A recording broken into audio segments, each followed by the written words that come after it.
Greetings from the United States. My name is Bob Glover, and I'm Executive Director of the National Association of State Mental Health Program Directors. I want to thank all of the people and organizations for giving me the opportunity to briefly present information on our experience of reducing seclusion and restraint in the United States, and for the opportunity to provide trainings on this important issue in Australia in March. Dr. Aaron Groves, the Chair of the Safety and Quality Partnership Group, Dr. Tony Sherburne, CEO of ACT and the Chair of the National Mental Health Working Group, and Allison Grant, Secretariat Manager of the National Mental Health Working Group, for sponsoring the National Forum on Reduction of Seclusion and Restraint. I'd also like to thank Fran Silvestri, Director of the International Initiative on Mental Health Leadership, who assisted in linking U.S. and Australian colleagues and continues to support the partnership. Susie Saw and Meredith Williams of the Australian Government Department of Health and Aging, Mental Health and Suicide Prevention Branch, who were central in developing the national safety priorities in the mental health plan and for arranging the national forum. Vivian Miller from the Themes Conference for including me in your program. I also want to acknowledge Charles Curry, the Administrator of Substance Abuse and Mental Health Services Administration, which is part of the U.S. Department of Health and Human Services, who made the production of this DVD possible and who supports our national seclusion and restraint training efforts. Before I get into the subject matter, I'd like to tell you a little bit about our national association and who we represent in the United States. As you can see from this slide, the population of the United States is about 300 million people. NASHPD is a nonprofit organization that represents the $26 billion state public mental health service delivery system, which serves 6.1 million people annually in all 50 states, 4 territories, and the District of Columbia. There are 235 state-operated psychiatric hospitals nationwide, and they serve 50,000 people at any point in time. Why did we decide that it was important to address seclusion and restraint? Let me share one of my personal experiences related to this issue with 3 brief vignettes regarding consumers who are deaf. A few years ago, our association held a meeting involving consumers who are deaf, carers, and providers who are deaf. And I asked the question if the experience of seclusion and restraint had a unique impact on them. Through her interpreter, a consumer signed about an experience she had when she was picked up by the police, who were taking her to a state hospital. The police handcuffed her, and she said it was the equivalent of being gagged because she used her hands to talk and she had no ability to communicate. A second participant expressed her anger at the public mental health system by saying through her interpreter, and I quote, "You cheap bastards. You wouldn't pay for an interpreter at my commitment hearings.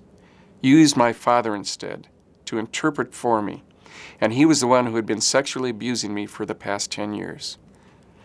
A third woman who resided in a facility that had a program specifically designed for deaf individuals highlighted the difficulties that can happen when some staff are trained and some are not. She shared the following. I had been attending a group and had wanted to leave the group and go back to my room. However, a staff person who had just come in onto his shift did not understand what I was saying. I signed more vigorously, trying to communicate, but he incorrectly perceived my signing as aggressive, and he had 4 staff drag me back to my room. They pulled up my nightgown and injected me, not recognizing how this experience would be re-traumatizing for me, given my history of being sexually abused. The next day I talked with the deaf-informed staff and wanted them to understand why I would never feel safe in my room again in that facility.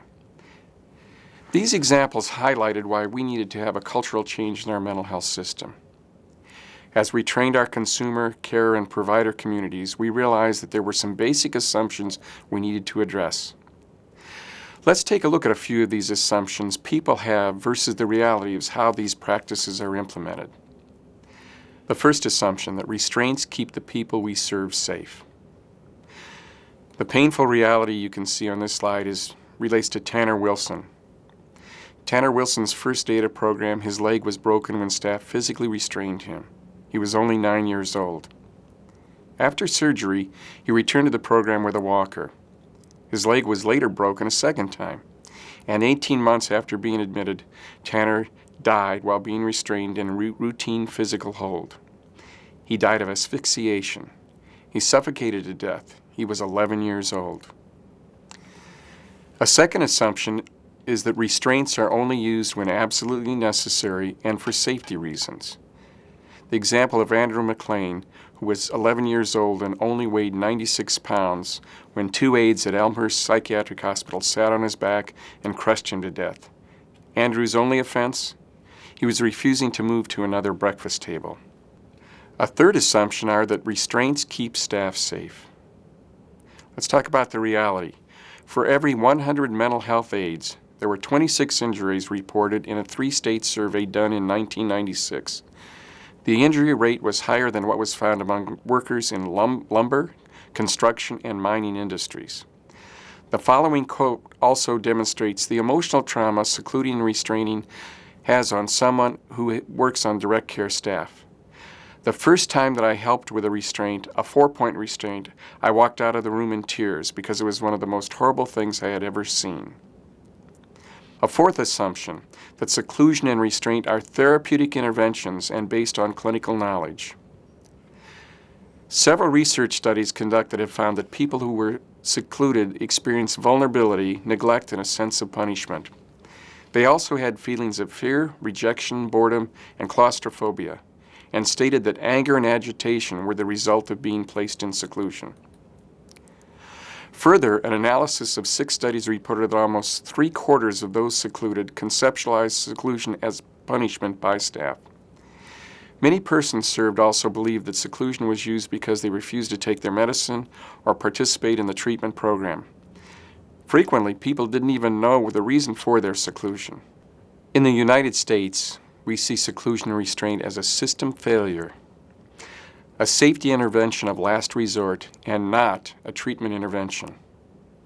The disgraceful reality of this slide speaks for itself. K. Redfield Jameson, who wrote Night Falls Fast, a book about understanding suicide, said, "The breach between what we know and what we can do can be lethal." This gap applies to our knowledge about the emotional and physical damage, the re-traumatization from the use of seclusion and restraint, and the need for actual cultural changes to reduce and ultimately eliminate these practices. It is our experience that as these interventions are reduced, consumers, carers, and staff feel safer. Based on these and many other examples, NASHBIT has been providing training to psychiatric hospitals on alternatives to seclusion and restraint. We believe that reducing seclusion and restraint is more than just stopping the practice. It takes cultural change and alternatives. We believe our initiative resulted in significant system change. We have illuminated outdated practices, identified promising practices, raised the standard for clinical expectations, provided training and technical assistance, and supported these changes through the use of data. Since the inception of our initiative, there have already been reductions in seclusion and restraint. These national trends come from monitoring data from over 150 facilities for at least 4 years. In terms of restraint, from January 2001 to June 2005, the hours of restraint were reduced by 46%, which is over 16,000 fewer hours of people being restrained. In addition, individuals restrained were reduced by 12%, which were 250 fewer people restrained. In terms of seclusion, from January 2001 to June 2005, the hours of seclusion were reduced by 36%, which was over 6,000 fewer hours of this practice. Further, the percent of individuals secluded was reduced by 26%, which were 450 fewer people secluded. We still have a long way to go before we reach our goal of totally eliminating seclusion and restraint. But as you can see from this slide on irresponsibility, no single raindrop believes it is to blame for the flood. It will take all of us to be accountable for moving towards systems and services that help rather than harm. What have we learned? We've learned that without leadership, reducing seclusion and restraint does not happen. We know that we need to plan for incremental advancement and change. We need to systematize the effort and make it part of the organizational fabric. We also need to celebrate, reward, and appreciate hard work. It's important to know that reducing seclusion and restraint takes a cultural change that will take years. This is marathon work. As Admiral Rickover, father of the nuclear Navy, said, Good ideas are not adopted automatically. They must be driven into practice with courageous patience. We feel that the following 6 strategies are critical to making the cultural change. Develop leadership that will bring about organizational change. Provide staff training throughout all levels of your organization. Providing prevention tools to reduce and eliminate seclusion and restraint. Use data to inform practice. Provide debriefing techniques following any incident of seclusion and restraint. And most importantly, involve consumers and carers in implementing all of these strategies. In our March conference, we will elaborate more on each of these 6 core strategies. I would like to highlight why it is so essential for consumers and carers to be intimately involved in implementing these changes. One consumer put it this way: "I don't care to be involved in the crash landing unless I can be in on the takeoff." Consumer involvement was founded in the philosophy of empowerment and recovery, and in the principles of choice and self-determination. Essentially, when people feel involved in their treatment and that their voice is heard, it empowers them towards their own recovery. It also creates more trusting relationships. Part of this role includes consumers sharing their experiences and helping each other. We have found that it's important to have consumers on staff in our mental health systems, particularly for peer support. Consumers provide support from a perspective of experiential rather than professional authority. In addition, peers provide unique insights and analyses that those who have not had a mental illness or been through the system can't. Further, peers serve as a role model, communicator, mediator, advocate, teacher, and legal protector. I hope that this brief overview of our experiences of reducing seclusion restraint have been helpful. A lot of us got into this field because we care and we want to help. That said, I'd like to close with a quote from Maya Angelou, a novelist and poet, who said, "I have learned that people will forget what you said, people will forget what you did, but people will never forget how you made them feel." Thank you again for the opportunity to provide this overview, and we hope to see some of you at our training, which takes place March 7th and 8th in Sydney. I wish you good luck on implementing Australia's national plan for reducing harm.